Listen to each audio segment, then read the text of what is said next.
விநாயகர் சதுர்த்தி நாடு முழுவதும் கோலாகலமாக கொண்டாடப்பட்டு வருகிறது.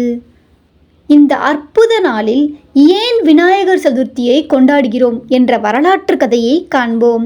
பார்வதி தேவி குளிக்க செல்லும் போது பாதுகாப்பிற்காக தன் உடலின் அழுக்கிலிருந்து ஒரு சிறுவனை உருவாக்கி யாரையும் உள்ளே அனுமதிக்காதே என்று உத்தரவிட்டு சென்றுள்ளார்.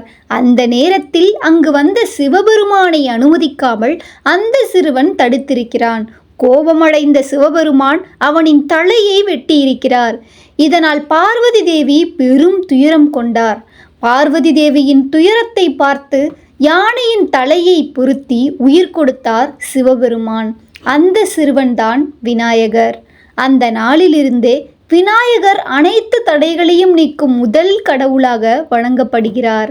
இதுவே விநாயகர் சதுர்த்தி கொண்டாட்டத்திற்கான காரணம்.